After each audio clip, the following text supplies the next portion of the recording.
राना साहब, अब मौजूदा मंजरनामे में 47 साल पहले का होने वाला एहतजाज और अब का एहतजाज, उसमें ज़मीनी हकायक किस हद तक मुख्तलिफ हैं और उसको ट्रीट करने का जो अंदाज ईरानी हुकूमत का है, क्या वो बजा है?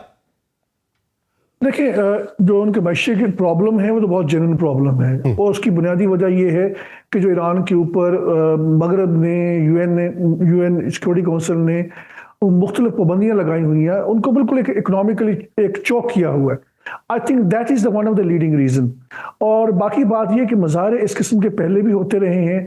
हमें जो क्रिटिकल पॉइंट्स है उसको देखने की जरूरत है। देखिए, कोई भी फौज हो, अगर वो आइडियोलॉजिकली स्ट्रांग है और किसी आइडियोलॉजी के पीछे है, आप उस पर क्रिटिसाइज कर सकते हैं क्या आइडियोलॉजी है, लेकिन वो स्ट्रांग होगी, उनके अंदर डिफेक्शंस नहीं होगी इस वक्त तक। और मेरे ख्याल में जो पहले भी ईरान की इसराइल के साथ जंग हुई है, जो उनका रेवोल्यूशनरी गार्ड्स हैं, दे आर इंटैक्ट, उनके अंदर कोई डिफेक्शन नहीं और ना डिफेक्शन होने वाली है। और इन मज़ारों को बढ़ा चढ़ा के पेश किया जा रहा है। इस तरह ऐसी मंजरकशी की जा रही है कि जैसे चंद दिनों में इसराइल हमला कर देगा, अमेरिका हमला कर देगा और सूरत हाल बदल जाएगी।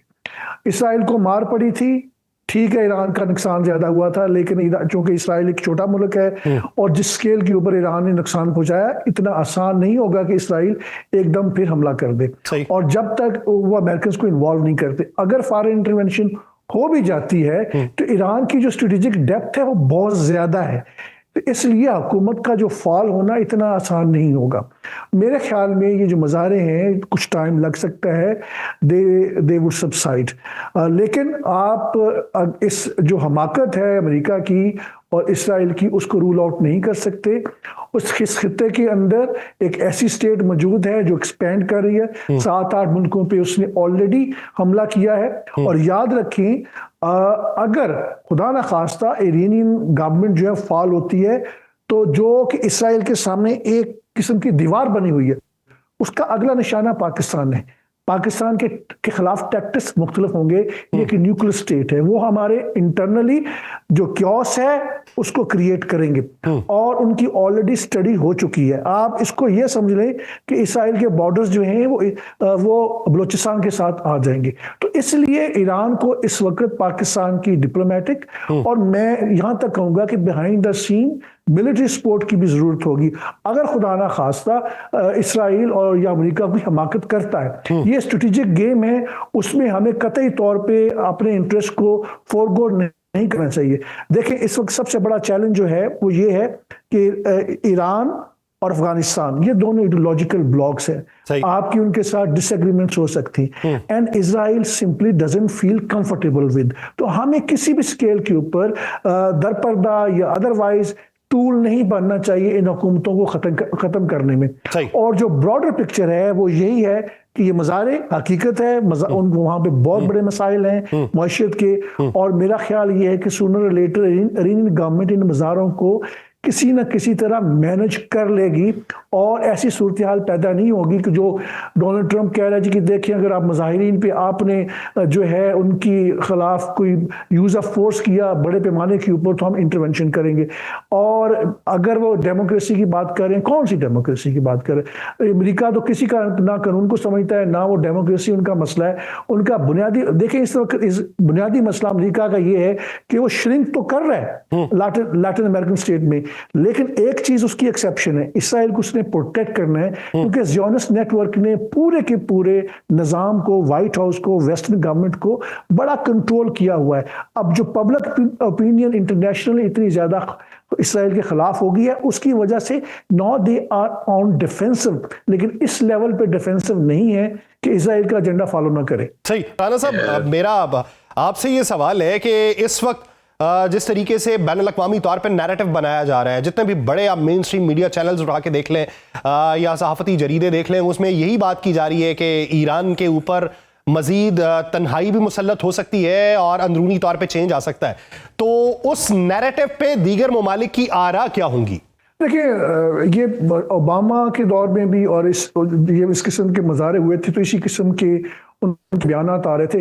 देखिए, इंटरनेशनली जो भी नैरेटिव बन रहा है, ईरान के बारे में एक नेगेटिव शेड दिया जाता है पूरे मगरब के अंदर, और ईरान के बारे में कहा जाता है कि ईरान ने जो सिक्योरिटी ग्राउंड्स के ऊपर एक प्रॉक्सीज को जो है प्रमोट किया मिडल ईस्ट के अंदर, और जो एक बदकिस्मती से एक बड़ा फेक नैरेटिव डेवलप किया जाता है जो इसराइल करता है कि जो पूरी का पूरा मसला है जो इस फलस्तीन का, ये दहशतगर्दी का है और इस दहशतगर्दी के पीछे ईरान है। यह बिल्कुल मिसलीडिंग नैरेटिव है। जो बुनियादी मसला है वो फलस्तीनियों की आज़ादी का है और वो उनके ऊपर जो है 70-80 साल से कब्जा किया हुआ इसराइल ने।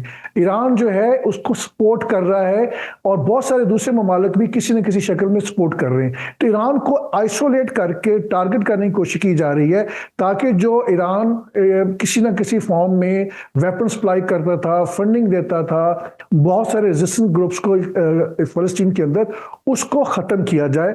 और जो फ़लस्तीनी हैं उनको गज़ा से और वेस्ट बैंक से इन्हें बहुत सिस्टमेटिक तरीके से वहाँ से उनको सोमालीलैंड और बाकी जो इंटरनेशनल डेस्टिनेशंस हैं ख़ास तौर पर अफ्रीकन कंट्रीज़ में वहाँ पे भेजा जाए।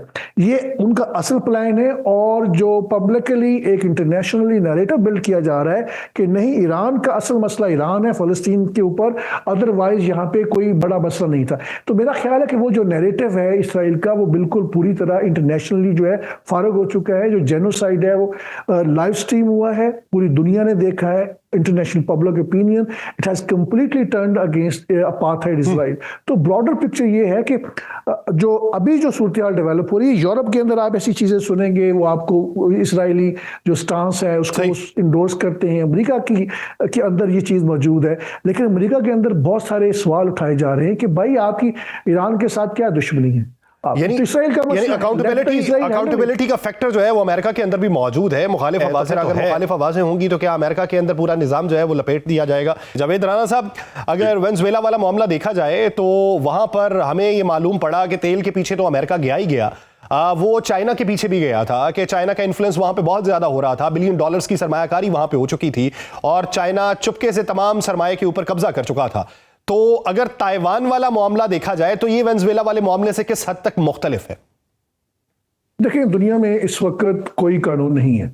यूएन अमलन ख़त्म हो चुका है और इंटरनेशनल क्रिमिनल कोर्ट और आईसीजे अमलन ख़त्म हो चुके हैं, जिसके ऊपर अमेरिका ने सैंक्शन लगा दिए क्योंकि उसने जो इसराइल ने जेनोसाइड किया है उसके ऊपर अपनी फाइंडिंग्स दे दी। सही। तो जो ब्रॉडर पिक्चर ये है कि ऐसी सूरत हाल कि जब इंटरनेशनल कानून ना हो, ऐसी सूरत हाल जब दर्जनों जो यूएन के एजेंसीज हैं, ऑर्गेनाइजेशंस हैं, सब ऑर्गेनाइजेशंस हैं, उनकी फंडिंग अमेरिका ने बाय एंड लार्ज बंद कर दी है। तो मुझे ये लग रहा है कि एक नया इंटरनेशनल सिस्टम डेवलप करने की कोशिश की जा रही है और उसको जारी इवॉल्व करने से पहले ज़रूरी है कि जो मौजूदा सिस्टम है इसको वो तबाह किया जाए। तो ऐसी सूरत हाल में जब अमेरिका किसी की नहीं सुन रहा, लैटिन अमेरिकन में उसने जिस अंदाज में वेनेजुएला के प्रेसिडेंट को उठाया है और अभी जो थ्रेट्स दिए जा रहे हैं, मैक्सिको को दिए जा रहे हैं, क्यूबा को दिए जा रहे हैं, कोलंबिया को दिए जा रहे हैं, मेरा ख्याल है कि शायद वो थ्रेट से ज़्यादा आगे ना जाए क्योंकि बुनियादी जो वजह है अमेरिका की पॉलिसी अब ये है कि रशिया को चाइना से अलहदा करना है। रशिया का एक और चाइना का एक इनफॉर्मल मिलिट्री और इकोनॉमिक अलायंस मौजूद है, वो ब्रिक में है, वो एससीओ में है और अमेरिका को सबसे बड़ा थ्रेट ये है कि अगर अल्टरनेटिव करेंसी डेवलप होगी ब्रिक की, एससीओ की प्लेटफॉर्म से, खासतौर पर ब्रिक के प्लेटफॉर्म से, तो अमेरिका का डॉलर ख़त्म हो जाएगा और जिस दिन अमेरिका का डॉलर ख़त्म हो गया तो अमेरिका की जो पावर है, एक्सटेंडेड पावर्स हैं, एक्सपेंडेड पावर्स हैं, वो काम नहीं कर सकेगी। तो उस कॉन्टेक्स्ट के अंदर आई थिंक एक तो चाइना का रास्ता रोका जा रहा है लैटिन अमेरिकन में क्योंकि BRI प्रोजेक्ट्स सारे के सारे वहाँ पे मौजूद हैं, रेल्स हैं, रोड्स हैं, सारा के सारे चाइना ने वहाँ पे इंफ्रास्ट्रक्चर बिल्ड किया। लेकिन चाइना और रशिया की वहाँ पे मिलिट्री प्रेजेंस रही है। कभी भी ये दोनों मुल्क इस लेवल पे नहीं जाएंगे कि अमेरिका को मिलिटरीली लैटिन अमेरिकन कंट्रीज के अंदर रोके, ये उनकी डोमेन नहीं है। रशिया का जो टारगेट है कि उसने यूक्रेन का मैक्सिमम एरिया जो है और ख़ास तौर पर जो रशियन स्पीकिंग पॉपुलेशन एरिया उसको उन्होंने रिटेन करना है हर सूरत हाल में। इस ब्रॉडर कॉन्टेक्स्ट में अब चाइना की अगर एग्रेसिव पोस्टिंग कहीं नजर आती है दुनिया भर में तो सिर्फ एक जगह है, ताइवान। वो उनका अपना हिस्सा समझते। तो सबसे बड़ा सवाल ये है कि क्या चाइना ऐसी सूरत हाल है कि वो हमला कर दे? आप इस पॉसिबिलिटी को रूल आउट नहीं कर सकते क्योंकि चाइना बार बार ड्रिल्स कर रहा है, सिचुएशन को डिसेंसिटाइज कर रहा है और पता नहीं कब किस वक्त क्या हो जाए। अगर चाइनीज कोई हमला करेंगे तो वो अपनी पूरी तैयारी के साथ करेंगे और फिर उसका मतलब ये है कि उसको अनेक्स करेंगे। लेकिन अभी इट इज स्टिल प्रीमेच्योर। जो बड़ी गेम दुनिया भर में खेली जा रही है वो अमेरिका की गेम ये है कि अमेरिका इस वक्त मिलिट्री डोमिनेंस से अपनी इकोनॉमी को बचाने की कोशिश कर रहा है, और चाइना चूंकि अगर ये सारी सूरत इसी तरह रही तो आने वाले 5-6 सालों में Chinese economy would be the biggest economy.